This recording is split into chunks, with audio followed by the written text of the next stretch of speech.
care about outsourcing in America, we want people working here. Products, not jobs. Unions are furious about outsourcing. Show us the job! Both plants that I worked for sent their production overseas.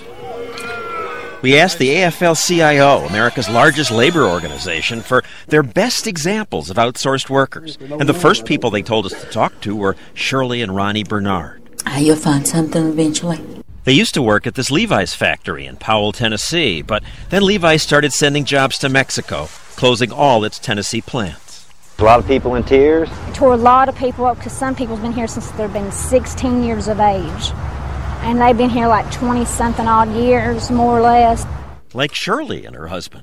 You've done something for 20 years, got up, went to work every day, and then all of a sudden, you don't have any place to go and nobody needs you anymore. So, you don't have a job. Exporting America tonight, still ahead here. Lou Dobbs feels their pain. The CNN anchor has made complaints about outsourcing a trademark of his show. So companies just shouldn't do it? In my judgment, absolutely not. Dobbs' new book says the government should limit free trade and immediately outlaw outsourcing of government contracts. Just because of cheap labor, we're destroying our middle class. That is just stupid. Being stupid is un-American. Wait a second. It's restricting outsourcing that would be un-American and stupid. Thank you for calling technical support. You may not like that someone in India takes your customer service call, but outsourcing helps the middle class by bringing lower prices. Take clothing. Lots of it is made abroad these days, and Lou Dobbs sees that as a terrible thing. This country cannot even clothe itself. 96% of our apparel is imported. But that's okay. We have more choices for less money. When was the last time you bought a suit of clothes? Because if your prices went down, I would be shocked. Be shocked, then. Here's the Labor Department's price index for clothing. It's gone down and down. But what about all those jobs going overseas? Like these jobs. These 50 people in India are doing programming that... Good morning. These people in California used to do. They work for a company called CollabNet, run by Bill Portelli.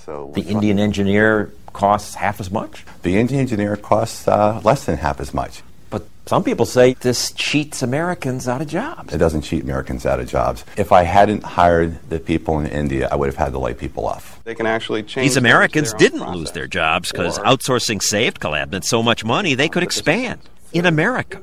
Basically, I've created jobs in America. I've built better products, created jobs, been able to raise salaries. He says he couldn't have grown. He might be out of business. And then he probably should be out of business.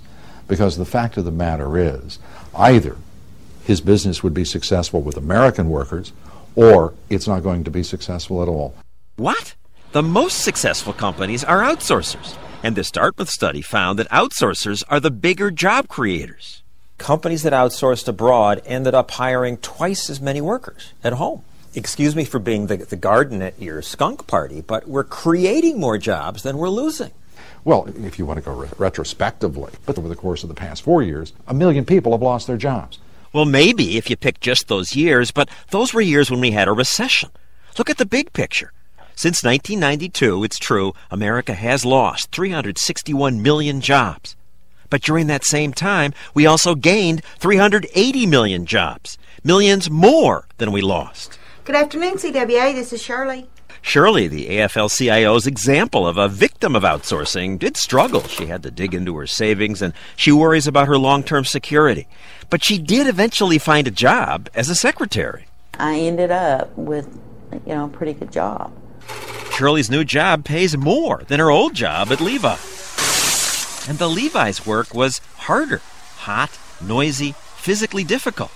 The new job's better. A whole lot easier. Oh, I love my job now. Yeah. Her husband and some former co-workers are still looking for work, but Shirley showed us pictures of other co-workers who'd gotten new jobs. He's got a good job now. Many have better jobs. Some of them have really got excellent jobs. Jobs that they would never have even left Levi's for if the plant hadn't closed. This kind of forced them to make a decision what they wanted to do, and they're really happy at what they do. Allowing outsourcing creates opportunity. It's easy to see the pain of workers who are laid off. Cutbacks will result in the loss of more than 2,300 jobs.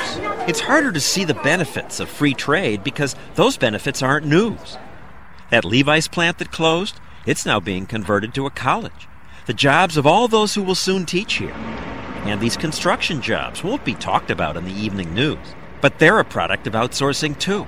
The rising outsourcing crisis. Outsourcing is not a crisis. The crisis will only come if we try to stop it.